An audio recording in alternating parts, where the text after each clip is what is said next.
So I want you to imagine for a second, just right in this exact moment, the sheer volume of like information and obligations and just humming anxieties pulling at your attention. Oh, yeah. It's constant. Right. Like you've got the pinging of your phone in your pocket. You've got whatever your boss wants sitting in your inbox. And that's just the immediate stuff. Exactly. Then there's the expectations of your family, the societal pressures of how you're supposed to look or act, the financial stress of the month.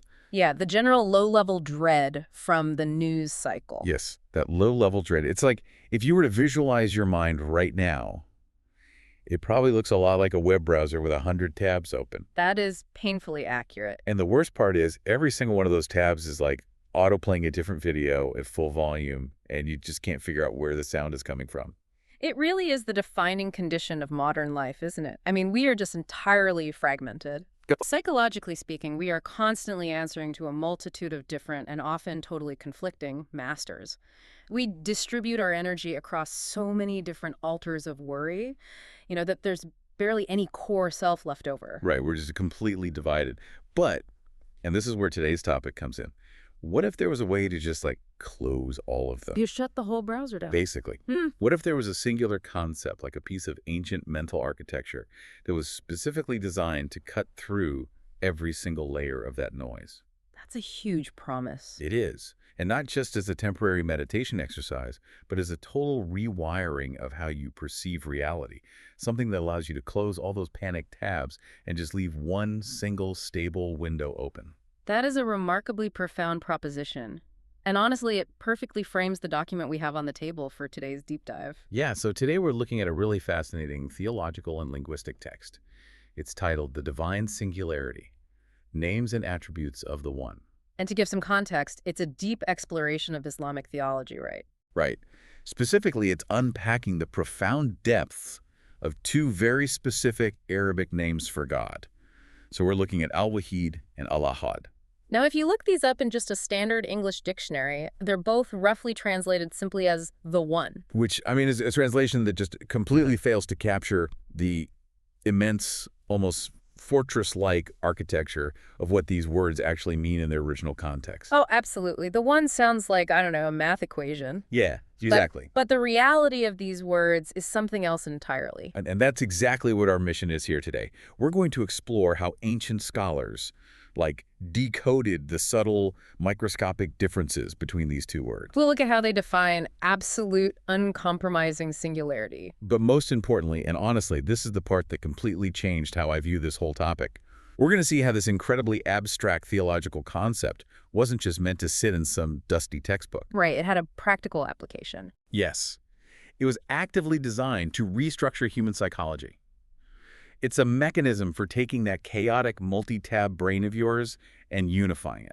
And just to set the stage for you, the listener, as we get into this, the source material here is obviously deeply rooted in scripture and classical Arabic linguistics. Right. But we aren't here to preach or to, endorse a specific religious worldview. We are here to act as your guides to the machinery of this text. Exactly. We want to impartially unpack the philosophy, the linguistics, the history. So you can understand the actual mechanics of this belief system. Like, how does this concept of absolute singularity work, and what is its intended effect on the human mind? So let's start at the very foundation, literally down in the dirt of the language. The document begins by pointing us to three Arabic root letters. Right, waha and da. WHD, wahada. And to really understand the weight of this, we have to look at how Semitic languages operate.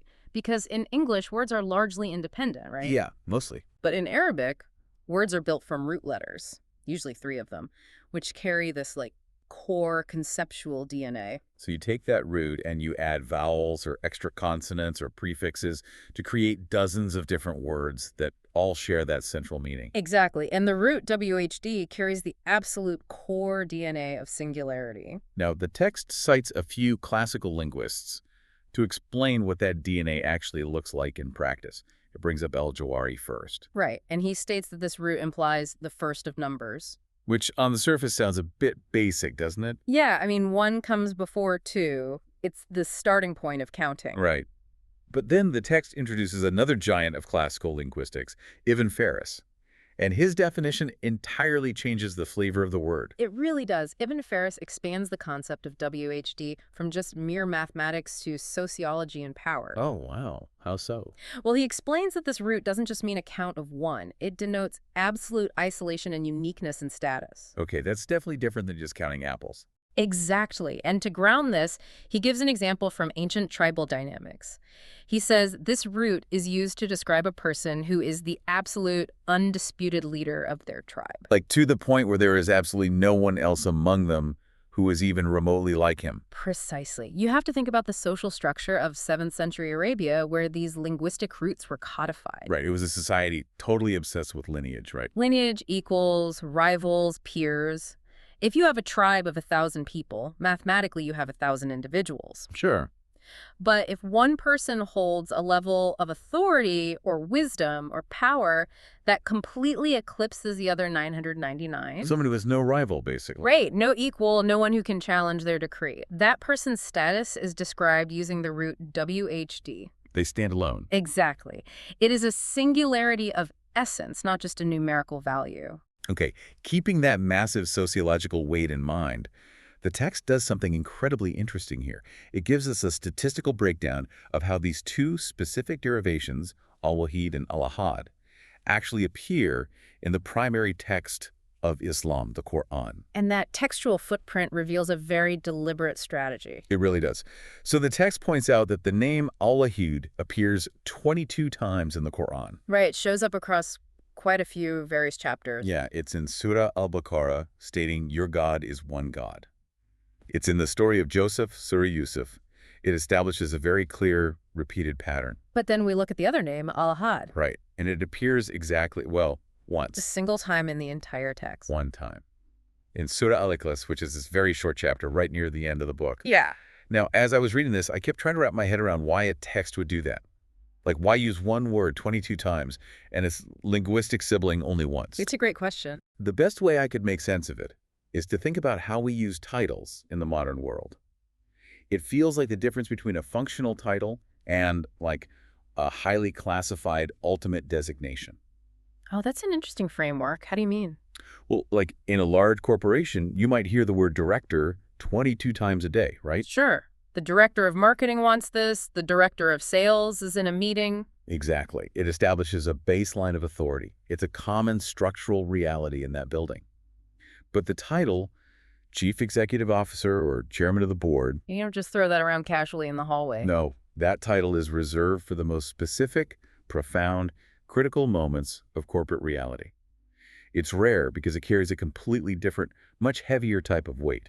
That analogy holds up beautifully when we look at the theological strategy the scholars outline here. Really? Yeah, because you have to remember, ancient texts didn't have italics. They didn't have bold fonts or highlighters to emphasize a point to the reader. That's true. So they used repetition to establish a baseline, and they use extreme rarity to signal ultimate importance. So what exactly is the baseline being established with those 22 uses of Wahid? The baseline is foundational monotheism. Okay. You have to consider the historical backdrop. This text was revealed to a society entrenched in intense polytheism, where literally hundreds of idols were worshipped. Right, so the repetition of Al-Wahid 22 times is like this repeated, necessary drumbeat. Exactly. God is one, not many. God is one, not many. It clears the theological ground. But then the single use of Al-Ahad acts as a concentrated, uncompromising distillation of that concept. It is the peak of the mountain. It isn't just saying not many anymore. It is declaring an absolute, unfathomable singularity. Wow. And the document actually brings in a story from the prophetic tradition, the Sunnah, to show just how much weight that combination of words carries in practice. Yes, the narration of a man named Mijan bin al-Ladra. Right. The text uses this to demonstrate the practical application of these names. Mijan reports this moment where the Prophet Muhammad enters a mosque and overhears a man. And the man has just finished his formal, prescribed prayer, and he's sitting there making a personal, private request to God. Yeah, and the Prophet hears him say, "O Allah, I ask you by the fact that you are the one, Al-Wahid, the singular, Al-Ahad, the eternal." And he goes on to ask for his sins to be forgiven.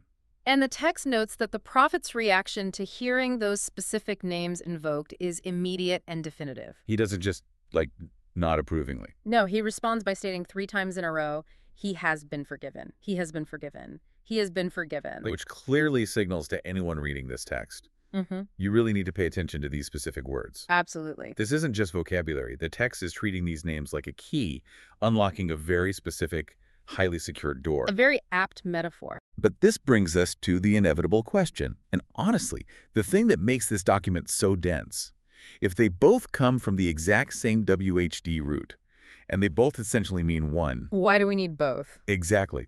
What is the actual granular difference between them? This is where the document takes us deep into the minds of the classical scholars. Men like Al-Tabari, Al-Khattabi, and Al-Zajjaj. They essentially put these two words under a linguistic microscope, right? They did. They were trying to parse out the absolute limits of human language when applied to the divine. So the scholars Al-Tabari and Al-Khattabi, they start by defining the baseline of this uniqueness.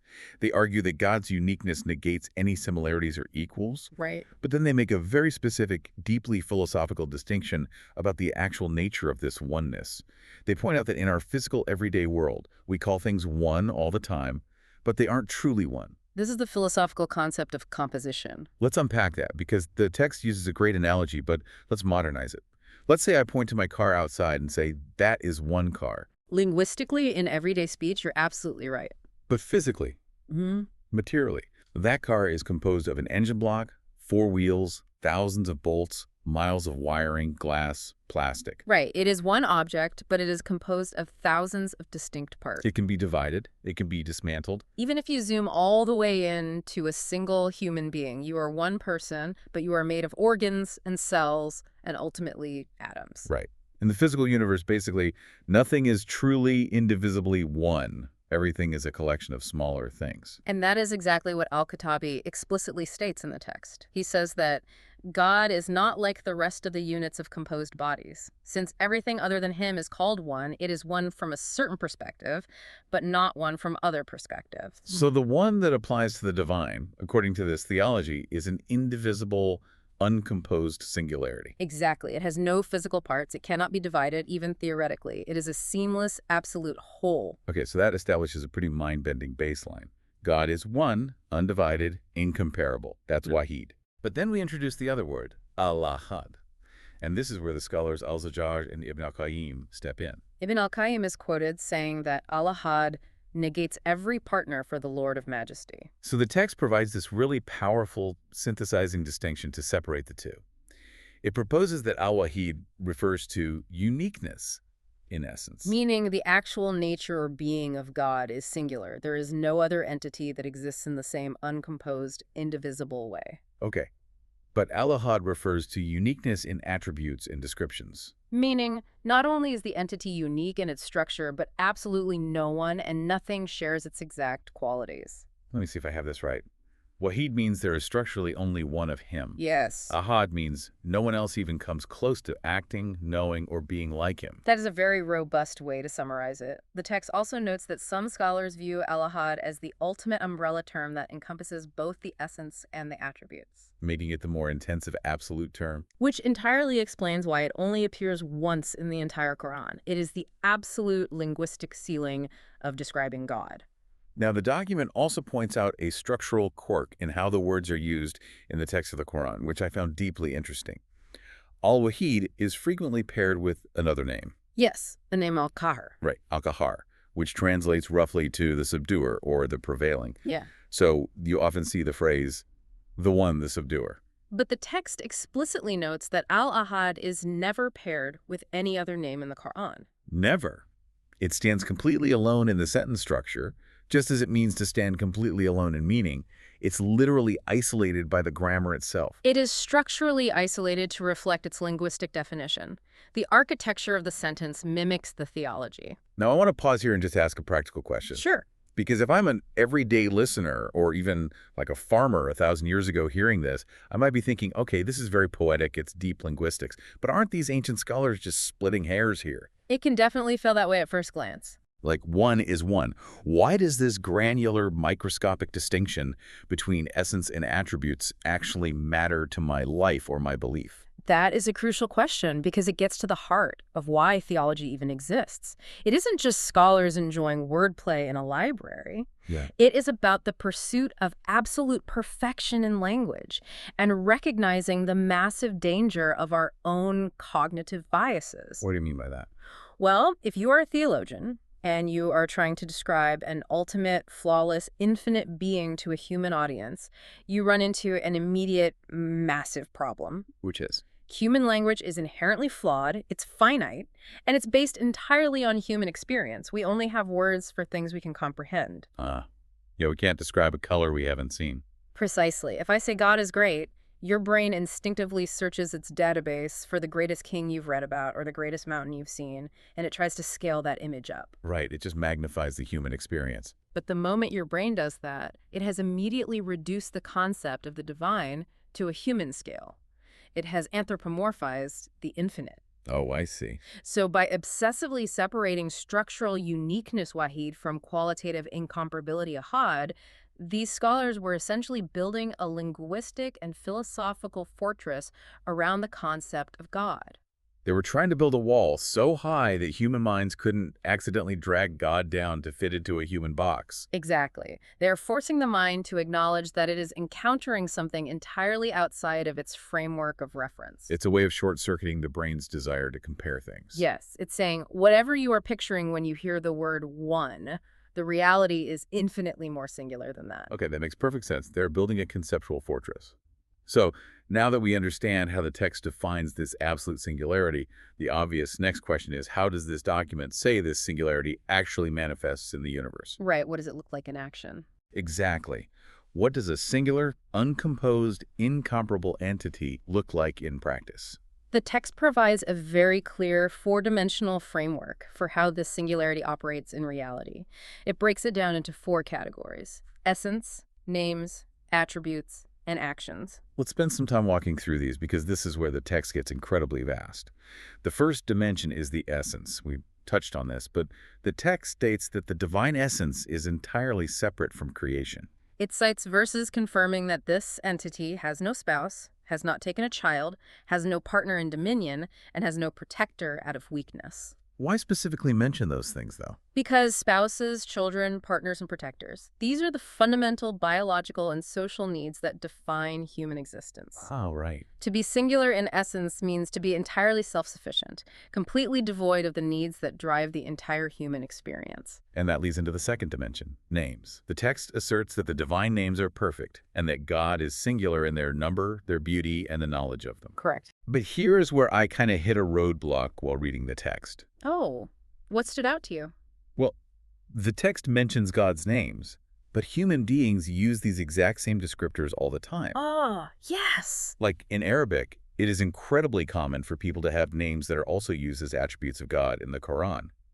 I might have a friend named Kareem, which means generous, Yes. or a colleague named Elim, which means knowing, or Aziz, meaning mighty. Well, So how does the text reconcile the fact that normal, flawed humans are walking around with these names if God is supposed to be totally unique and incomparable in them? the document actually anticipates this exact confusion, and it ties right back to what we were just saying about the limits of human language. Okay, how so? It clarifies that the sharing of the word is purely superficial. When a human is called Alim, knowing that trait is inherently conditional and flawed. Conditional how? Like, my friend Elim is pretty smart. Sure, but think about human knowledge. A doctor might be brilliantly knowing about the cardiovascular system, right? But they know absolutely nothing about astrophysics. Their knowledge is limited by subject. That's true. Furthermore, a human might be knowing today, but tomorrow they get tired and make a mistake. 10 years from now, they might age and lose their memory entirely. Right. Human knowledge has a beginning. We are born knowing nothing, and it often has an end. It is subject to weakness, fatigue, and decay. So it's like a fragile shadow of the actual concept. Exactly. But when the text applies the word alim to the one, it denotes absolute, infinite, unforgetting, untiring knowledge of all things past, present, and future simultaneously, down to the molecular level. Wow. So while the word is shared because we simply have no other vocabulary, the reality of the attribute is completely incomparable. The human attribute is a flickering candle. The divine attribute is the sun. That perfectly transitions into the third dimension, attributes. The text describes God as being the first without a beginning and the last without an end, unmatched in power, life, and self-sustenance. And honestly, just sitting with the phrase first without a beginning breaks human logic. It really does, because human consciousness is entirely bound by time. We literally cannot process a narrative that doesn't have a starting point. Everything we know started somewhere. The universe has a big bang. So to assert an attribute of being first without a beginning is to assert an existence completely outside the dimension of time itself. Yes. The text says he is the Ahad in his subduing and prevailing over everything. Nothing escapes him in the earth or in the heaven, and there is no moving creature but he holds its forelock. Which is a deeply poetic but very intense way of signifying absolute, inescapable dominion. Which brings us to the fourth dimension, and this is perhaps the most confrontational part of the text for a modern reader. Yeah, actions. Yes. The document asserts that God has absolute, unchallenged, singular control over every single action in the universe. Creation, provision, life, death, judgment, it is all singular. And the text provides a staggering hypothetical scenario to illustrate exactly what that means. It poses a thought experiment regarding the limits of collective power. This part was wild to read. It states that if all the inhabitants of the seven heavens and the earth, meaning every single angel, every human being, every demon, every conscious entity that exists. If every single one of them united together, right, pooled all of their vast resources, their intellect, and their power to try and change the fate of one single person. Right. If the entire universe united to try to give life to someone that God had decreed would die. Or if they all tried to elevate someone God decreed would fall. Or if they tried to bring ruin to someone God decreed would succeed. If every atom of willpower in the universe united against the will of the one, the text says they could not do it. It would not be possible within their capacity, the document states, because the whole is his creation, his dominion, his servants, in his grasp, under his disposal, and subduing. It completely strips away any illusion of independent power in the universe. It does. Now, I have to be honest here. Reading that thought experiment, it isn't just awe-inspiring. It is profoundly intimidating. Oh, absolutely. Because if I'm sitting at home listening to this, I'm thinking, well, I have absolutely zero power. I have no control over my destiny. It is the ultimate realization of existential helplessness. It can feel very heavy. So how did these ancient scholars expect a normal person to function with that terrifying level of cosmic insignificance? That is the exact tension the text wants to build, because right at the moment where the reader feels entirely overwhelmed by this absolute cosmic control, the document takes a massive counterintuitive pivot. It moves from high-level abstract cosmic theology straight down into the trenches of human psychology. Oh, nice. The text argues that this exact framework, this realization of total helplessness before one supreme power, is not meant to induce paralysis or terror. No. No, it is actually designed to be the ultimate psychological relief for a human being. The section we are looking at now is titled Al-Athar al-Maslakiya, which roughly translates to the behavioral and psychological impacts of this belief. The core thesis here is brilliant. It argues that if you genuinely deeply recognize that there is only one supreme power that controls absolutely everything, your wealth, your health, your success, your failure, then logic dictates that you only have to direct your energy, your worry, your reliance, and your obedience to that one singular point. And this brings us to the core Islamic concept of tawhid. Let's sit with that word for a second, tawhid, because it's not just a passive belief, is it? No, linguistically, tawhid is an active verbal noun. It means the act of making something one, or unification. It isn't just saying, I believe God is one. Right. It is the active, daily psychological process of unifying your intentions, your fears, and your hopes, and directing them entirely toward the one. And the text highlights an incredibly powerful parable from the Quran to explain why this active unification is so crucial for mental health. It cites Surah Az-Zumar, chapter 39, verse 29, the parable of the multiple masters. Let's really unpack this, because it feels like it was written specifically for the 21st century. It really does. So the verse compares a polytheist, someone who believes in and fears multiple gods or powers, to a slave who is owned by multiple quarreling masters. The Arabic word used for these masters is mutashakisun, meaning they are at odds with each other, they have conflicting demands, they are literally arguing over this one servant, Try to truly imagine the psychological state of a person in that situation. Oh. I instantly map this onto a modern corporate analogy. Oh, let's hear it. Imagine you are working a job, and due to some terrible restructuring, you now report directly to 5 different managers. A nightmare scenario. Exactly. Manager A pulls you into an office and says, "We need to be aggressive, take huge risks, move fast, and break things." Okay. 5 minutes later, Manager B emails you and says, "We need to be extremely cautious, cut budgets, and avoid all risks." Oh, no. Manager C demands you work weekends to show dedication. Manager D wants you to focus on team-building retreats. Manager E just yells at you regardless of what you do. The resulting stress of that environment wouldn't just be difficult, it would be psychologically destructive. It would be total paralysis. Yeah. You would spend all your energy just trying to navigate the conflicting egos and demands of your masters, rather than actually doing any meaningful work. You'd be in a constant, vibrating state of anxiety, trying to please everyone and inevitably failing everyone. Exactly. Now, look at the second half of the parable.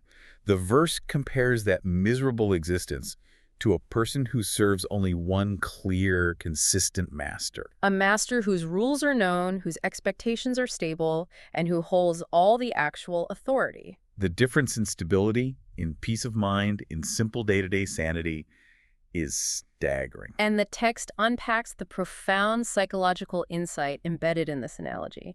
It posits that polytheism isn't just an ancient practice of bowing to stone statues. Right. In a broader behavioral sense, a person who fears multiple things in their daily life is living the life of the servant with quarreling masters. What do you mean by fearing multiple things? Well, if you are a person who believes your boss ultimately controls your career destiny, Okay. and the stock market controls your ultimate happiness, and societal expectations dictate your worth as a human being, and a random viral illness might destroy you at any moment. You are serving multiple masters. You are bowing to 100 different altars every single day. The altar of the algorithm, the altar of peer approval, the altar of the bank account. Precisely. And because those masters all want different things, you live in a state of internal division. Your soul is fragmented. You are filled with dread because you are exhausting yourself trying to appease forces that are entirely out of your control. Forces that are often at odds with one another. But the monotheist, But the monotheist, the one who has actively engaged in Tawhid, knows exactly who to please. They understand the cosmic hierarchy. they know who controls the boss's heart, who controls the wealth, who controls the storm. Exactly. They gather all their scattered, anxious energy, all those open browser tabs we talked about, and they consolidate it into one stable direction. The text quotes a scholar saying, "He lives resting, stable on one clear methodology. He connects his hands to one rope. His energy gathers and unifies." It is the ultimate psychological consolidation. And the text goes on to claim that achieving this mental stability isn't just about feeling calm while you meditate. It brings highly specific, tangible results, especially when life gets terrifying. Yes, the document explicitly lists the benefits or fruits of achieving this unified belief.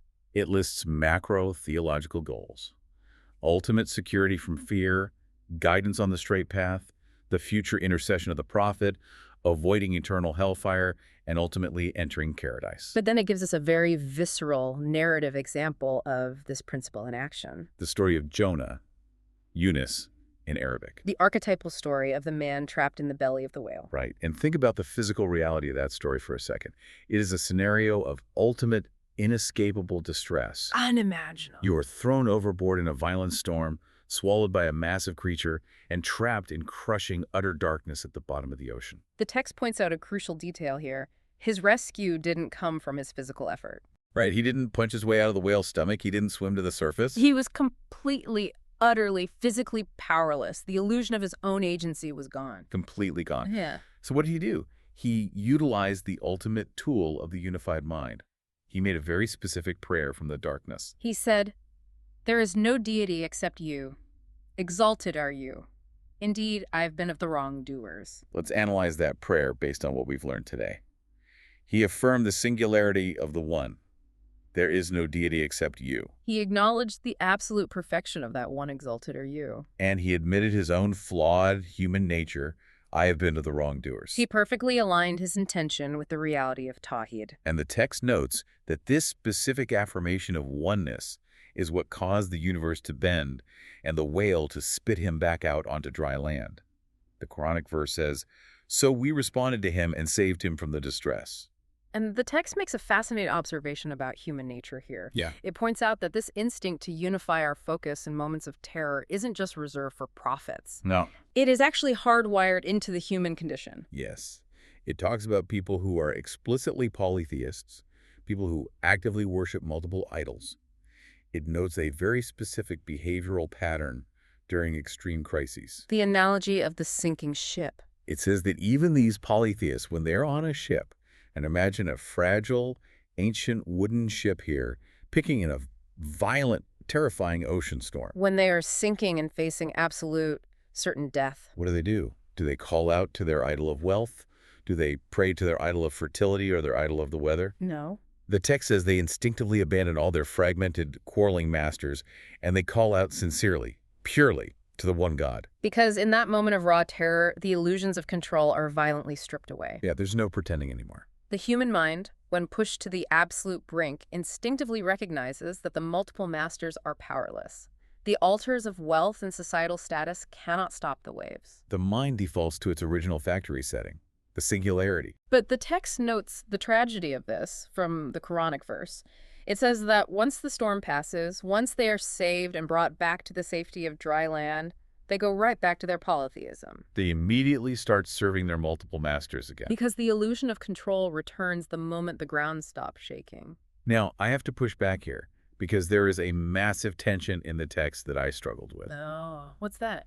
If believing in the one is so incredibly natural and hardwired that even a polytheist on a sinking ship defaults to it instinctively, why does the text spend so much time quoting the Prophet Muhammad giving a stark, terrifying warning about something called hidden shirk? Ah, yes. Shirk being the Arabic term for associating partners with God, the direct opposite of tawhid. Right.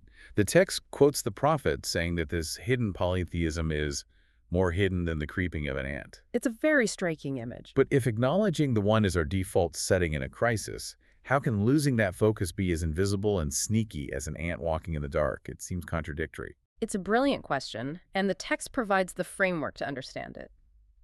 You see massive crises, the sinking ship, the belly of the whale, a cancer diagnosis. These are anomalies. They rip the veil off reality. Okay.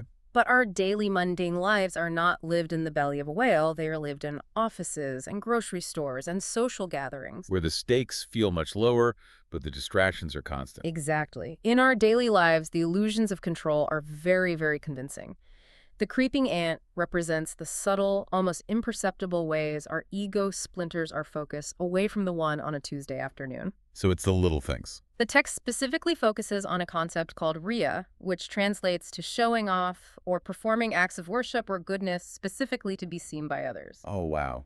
Okay, so let's say I do something ostensibly good. I give a large amount of money to charity. Noble act. But my internal, perhaps unacknowledged motivation is actually, I hope my boss sees this on LinkedIn and thinks I'm a great guy. If that is your motivation, according to this theology, you have just taken your focus off the one and you have made your boss a partner in your motivation. I have introduced a second master. Precisely. You are trying to please God and your boss.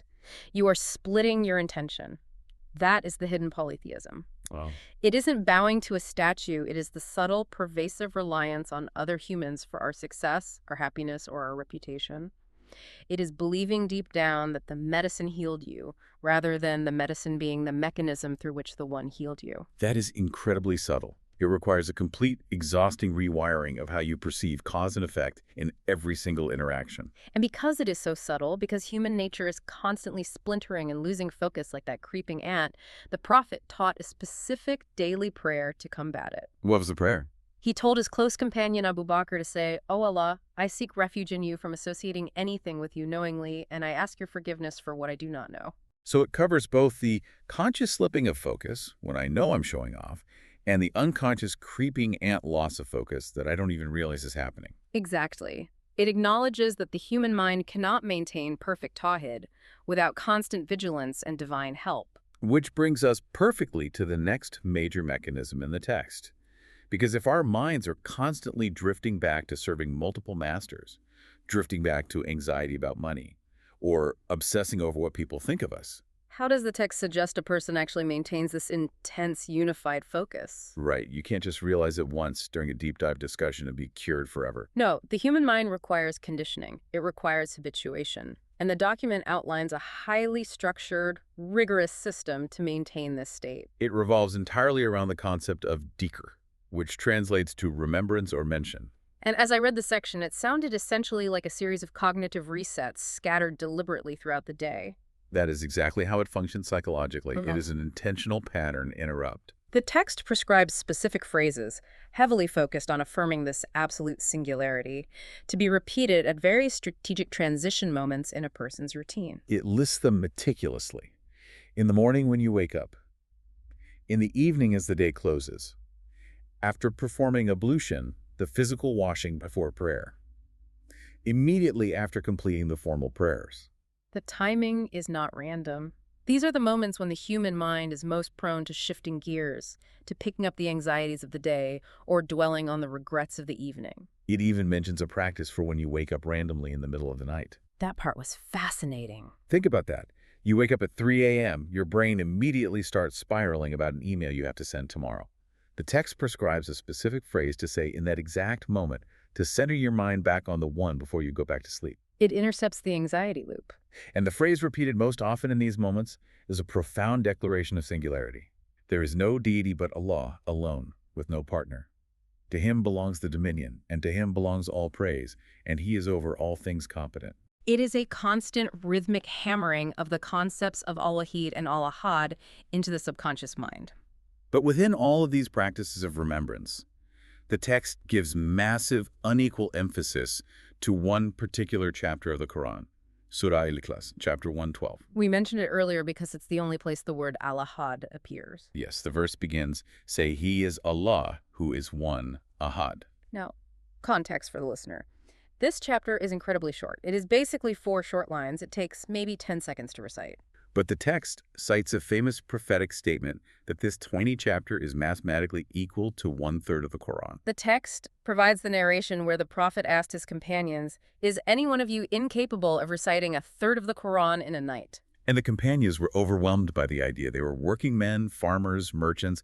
They asked who could possibly have the time or stamina to do that. And the prophet replied, "Allah, the one, the eternally besought of all, is 1/3 of the Quran."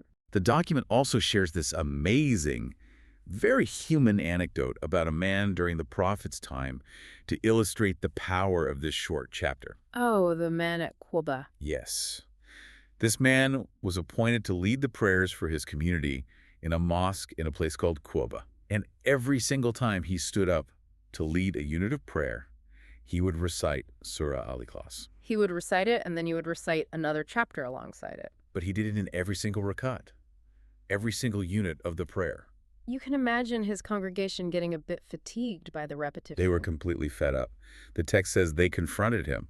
They basically said, look, either just read this one or leave it and read something else, mix it up. But the man refused. He said, I'm not stopping. If you want me to lead the prayer, I'm doing it this way. If you don't like it, find someone else. He was entirely uncompromising in his attachment to this specific description of the one. So the congregation takes the issue to the ultimate authority. They complain to the Prophet Muhammad about this guy's repetitive prayer leading. And the prophet brings the man in and asks him directly, "What prevents you from doing what your companions ask of you? Why do you insist on reading this specific chapter in every single unit of prayer?" And the man's answer is so simple, it's beautiful. He doesn't offer a complex theological defense. No. He just says, because I love it. He said, I love it because it describes the most merciful. That's his whole defense. Just pure attachment to the description of God's singularity. And the prophet's response is profound. He doesn't tell the man to compromise to please the crowd. He says, "Your love for it has guaranteed you paradise." Or in another narration, the text cites, inform him that Allah loves him. It is a stunning validation of focusing one's entire spiritual and mental energy on the pure attributes of the one.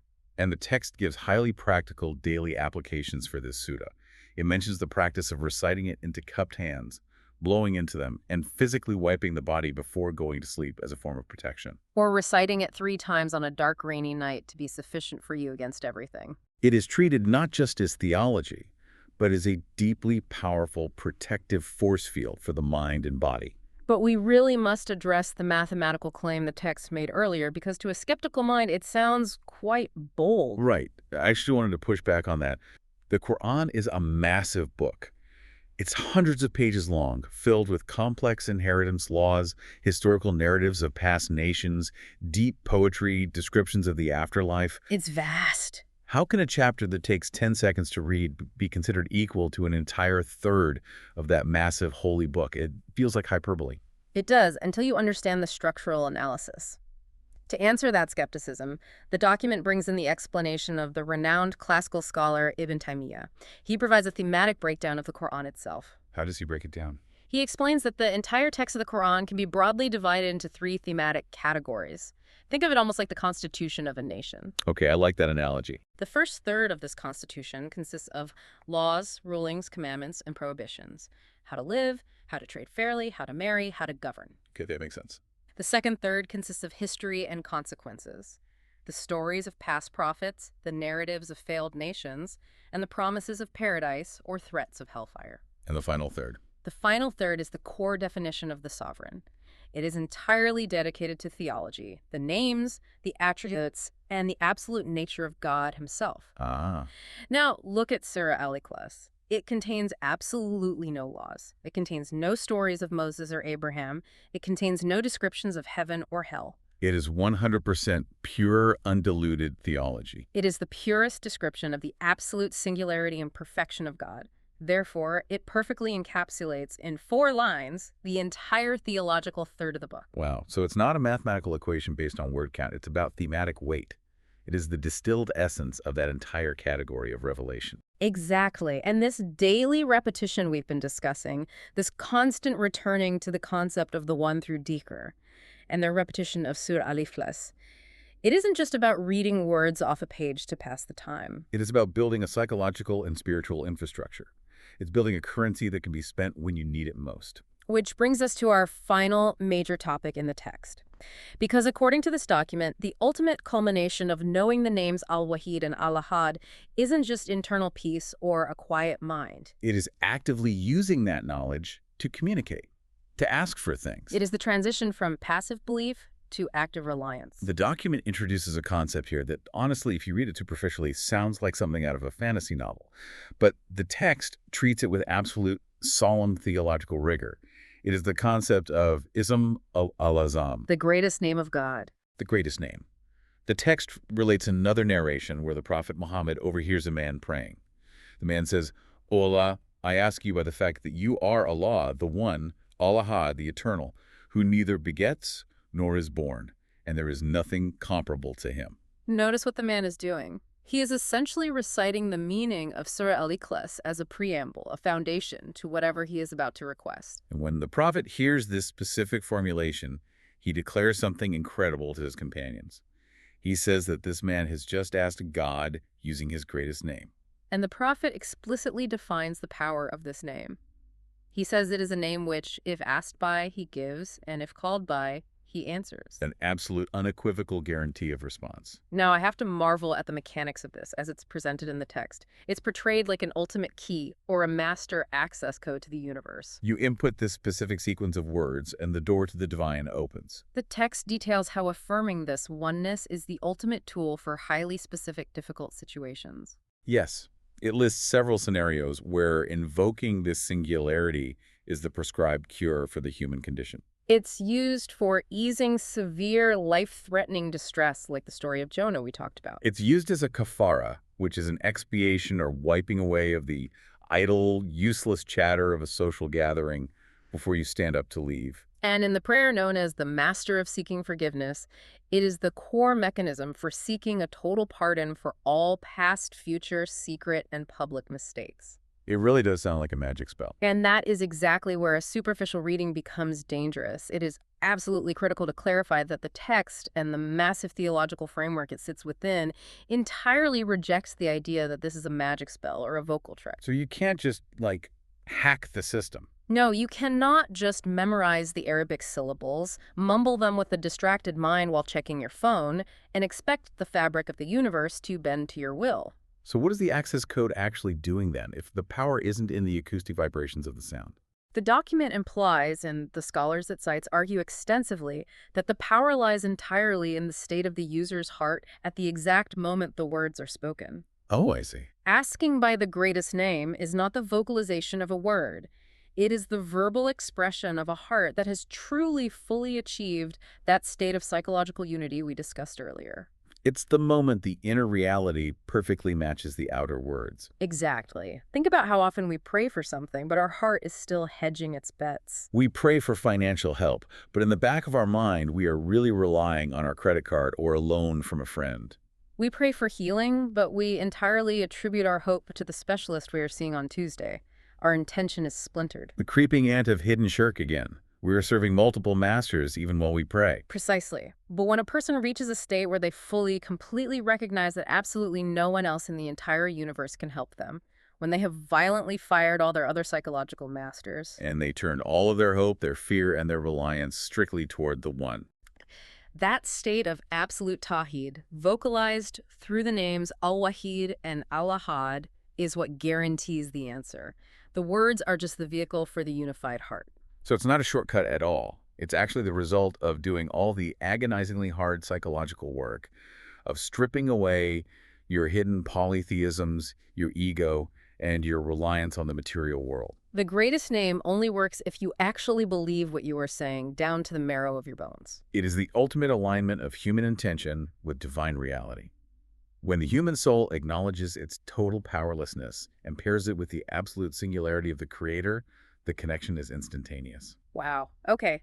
That is a profoundly dense, paradigm-shifting journey we've just been on. Let's try to summarize the massive ground we've covered in this deep dive into the document. We started at the very bottom, in the dirt of the ancient Arabic root words, looking at WHD.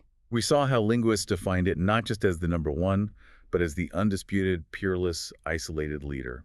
We navigated the microscopic, yet philosophically massive differences between Al-Wahid, the structural uniqueness of the essence, and Al-Ahad, the absolute incomparability of the attributes. We saw how these definitions intentionally build a linguistic fortress to prevent us from shrinking the divine into a comfortable human-sized box. From there, we looked at how this cosmic singularity operates across 4 dimensions: essence, names, attributes, and the absolute inescapable control of actions. But then, the text took that massive, terrifying cosmic concept and filtered it all the way down into our daily, anxious human lives. It argued that the cure for our modern fragmentation, our burnout, and our constant humming anxiety is to actively stop serving multiple conflicting masters. It proposed that acknowledging the one through the active process of tawhid is the ultimate psychological consolidation. It unifies our scattered energy and provides a single, stable direction. We saw how that unified focus was credited with tangible rescues, like Jonah in the belly of the whale, and how it is constantly threatened by the creeping ant of our own egos and our desperate desire to please other people. And finally, we explored the daily rhythms of remembrance, the dhikr, and the repetition of Surah Al-Ikhlas that are meticulously designed to maintain this focus, continually resetting our anxiety loops. Culminating in the ability to call upon the ultimate power of the universe with a truly unified heart. It is a breathtaking piece of mental and spiritual architecture, whether you're approaching it as a devout believer, philosopher of language, or just a curious learner trying to understand how people make sense of the universe. It really is. And as we wrap up, I want to leave you, the listener, with a final provocative thought. It's a reflection directly inspired by the text's analogy of the multiple masters, but applied directly to your life right now, today. Think back to what we said at the very beginning of this hour. The pinging phone, the multiple tabs open in your brain, the constant low-level hum of anxiety. The text argues that acknowledging the one is meant to simplify all of existence into a single, unified point of peace. So ask yourself, how much of your daily stress, your deep burnout, and your late-night anxiety comes from secretly serving multiple masters? I don't mean statues of stone. I mean the relentless pursuit of wealth, the paralyzing fear of other people's opinions, the crushing weight of societal expectations of where you should be in life. What would happen to your mind, to your stress levels, to your clarity, if you fired all those conflicting masters today? What would it actually look like to close all those panic caps, silence the noise, and just answer to one? Thanks for joining us on this deep dive.